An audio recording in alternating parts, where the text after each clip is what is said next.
Hi, everyone, and welcome back to another episode from mksenglish.com. I'm Mark, and today's topic is small, but very powerful.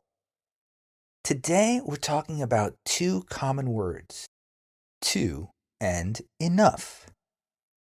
Many English learners confuse these words, but after today, you won't. Let's begin. To usually means more than necessary. It often has a negative feeling. To build it, we just take to, T-O-O, not T-W-O, and add the adjective. Some examples would be, it's too hot. This coffee is too strong. And of course, the test was too difficult. Here's something to think about. If something is too something, then it's a problem. So how about enough? Well, enough means the right amount.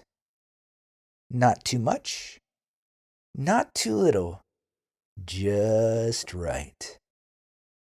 We build this two ways. The first way, we would take the adjective and add the word enough.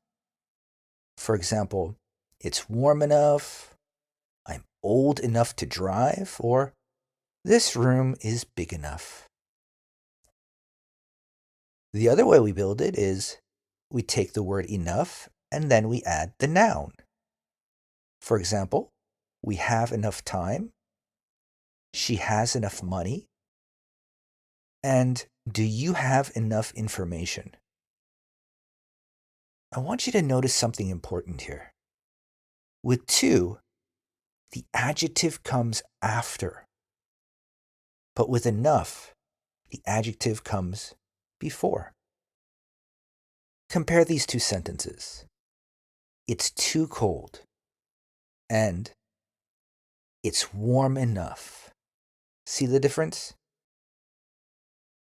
Sometimes to and not enough have similar meanings. Take a listen to these examples. It's too cold.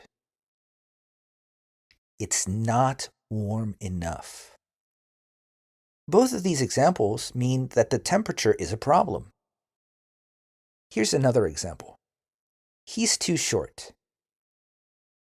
And he's not tall enough. Same idea, right? But different structure. Okay, so let's practice. Repeat after me. It's too loud. Good. One more time. It's too loud. Okay, number 2. It's quiet enough. It's quiet enough. Number 3. I'm too busy. I'm too busy. Number 4. I have enough time. I have enough time. Number 5. She's confident enough to speak. That's a hard one. Let's do it one more time. She's confident enough to speak. Number 6. He's too nervous to answer. Once more. He's too nervous to answer. So now think about this. Are you too busy today? Or do you have enough time? I want you to say a full sentence out loud for those questions. Okay, so here's the final point I want to say. To often means a problem. However, enough means balance. When you understand these small words, your English sounds much more natural. And natural English, well, that of course builds confidence. If you want to practice speaking and use grammar like this in real conversation, Visit me at mksenglish.com or send me an email and try a free online lesson with me. Let's make your English clear, natural, and confident. See you guys next time. Bye.